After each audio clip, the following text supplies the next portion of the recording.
Many have been before me, and the theme of this volume can hardly be called new, for Japan has been viewed from every side and through all kinds of eyes. This, however, has not deterred me from jotting down a few observations and experiences of my own, hoping that in them my readers may feel some rays of the Orient sunshine and beauty. After we had travelled under the direction of a little musme with a lighted candle through a long arched lane, we suddenly found ourselves before a small house. There stood our host between two wicker panels which he had thrust aside, with his handsome face smiling the most cordial of welcomes. He wore the conventional divided skirt, and over this a kimono of dark grey, caught together in front with a cord. His footgear was the customary sandals, which, however, he did not wear during the evening. Of course he did not have his wife with him. The hostess is unknown in Japan, where domesticity does not play the part it should. We had another proof of this in the invitations we received, which did not invite us to our host's house, but to one of the swell restaurants of Kyoto. For a Japanese to entertain at his own house would be a social barbarism. This was the first Japanese house I'd ever been in, and naturally I was interested to see what it was like. It was oriental in every way, though by no means an example of oriental splendor. At one end there was a platform on which incense was burning, and the walls were entirely bare but for two paper kimonos. The floor was covered with white matting, on which were placed black velvet cushions. These were our seats for the dinner, and each of us was supplied, in addition, with a black lacquered candlestick. For some time we stood there waiting for the host to begin, but as we afterwards learned, it is customary at Japanese social functions for that dignitary to follow. He smilingly requested us to be seated as quietly as though he was bidding us to 4 hours in paradise, and not to the physical discomfort that it proved to be. It was early in the evening of a beautiful night in April, the Japanese June. The wicker panels of the house were thrown open, and the warm air came through, scented with the perfume of the cherry blossoms and bearing delicate sounds from the garden. We could see the stars from where we sat, and they had that warm, melting luster that one sometimes sees at home, but which is characteristic of an Oriental night. In front of the house was one of those famous miniature gardens that embody the dainty Japanese taste.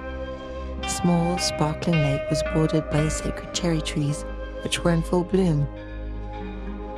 A passing breeze had blown many of the blossoms upon the surface of the water. The shores were covered with dwarf trees and a few sprays of pansies.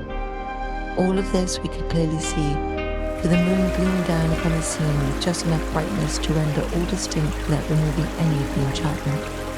From the distance we could hear the faint tinkling of a waterfall. But there was more romance ahead. Two musmes entered, and falling on their hands and knees, touched their flower-bedecked heads to the floor for some seconds. Suddenly, they rose and presented us with handleless cups full of tea. For every dinner in Japan begins with tea. Japanese aestheticism extends to their dinners, which are extremely graceful affairs. Our host had divided this dinner into 4 parts, each typical of a season of the year. But there were other surprises in store for us. As we sat admiring these delicate creations, the doors at the rear suddenly opened, and a living wave of colour came fluttering in. At first we could distinguish nothing but a flock of miniature bats, storks, and other creatures which figure exclusively in Japanese natural history, among dainty representations of purple violets, dandelions, and white and pink cherry blossoms. These were small pieces of embroidery on a background of pale greys and shaded blues, and then we caught sight of waving loops of hair in which were intertwined sprays of flowers and fancy pins. We saw 5 little faces painted entirely white, with the exception of clearly defined spots of red under the eyes and lips, that were made particularly small by a skillful handling of the brush. We could but ejaculate one word, Geisha. These were the famous dancing girls of Japan, who lead, I fear, not too happy lives in furnishing much of the enjoyment of Japanese social life. It is only ordinary people who frequent the theatre in this country, and it falls upon these little creatures to furnish the higher classes a large part of their amusement. They dance, they sing, they joke, act as waiters, and are generally expected to supply the element of gaiety, without which no dinner can be thought complete. And now the dinner began in earnest. By our sides we discovered mysterious packages done up in paper, which we were horrified to find contained chopsticks. It was my first experience with these utensils, and I hardly thought myself in a well-chosen place to learn their mysterious qualities. We had a hard dish to begin on. The geishas startled us by bringing in soup. All you have to do is to eat the solid part with the chopsticks and drink the liquid as you drink tea. The soup was made of green turtle, which is popularly supposed to live 1,000 years. I may as well say that the succeeding dishes included fish and eels and an unprecedented number of soups, cooked à la japonaise, particularly one made of seaweeds, in which their taste was by no means concealed. And there were wines, 𝐵𝐴, which the Japanese regard as a kind of medicine to prepare the stomach for the food, and sake, the national drink. We were taken somewhat by surprise, for we were not acquainted with the fact that a small theatrical performance is one of the usual accompaniments of a Japanese dinner. Two of the geishas began to play on the samisen, the Japanese banjo, and the koto, a kind of elongated harp, picked with ivory tips. At the same time, one of the girls came out in the center of the room. While she went through the movements of the rain of spring, the two girls with the instruments began singing in that falsetto key, which it takes an educated taste to appreciate.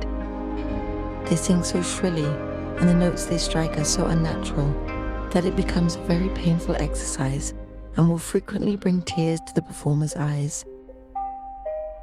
Their costume plays an important part in the series of posturings that makes up the dance, and no small amount of the success achieved depends on the proper manipulation of the fan. You can get the best idea of what it is like by imagining a succession of dainty tableaux in which the changes are made before your eyes. As we went out into the night, we were followed by a veritable chorus of sayonara, which is the Japanese word for goodbye.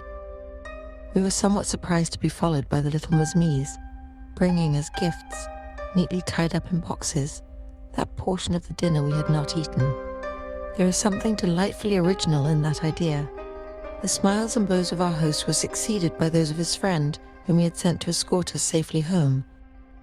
His courtesies did not stop here, for he called on us the next morning to thank us for the honor we had done him in accepting his invitation to dine, a notable expression of the refinement of Japanese politeness.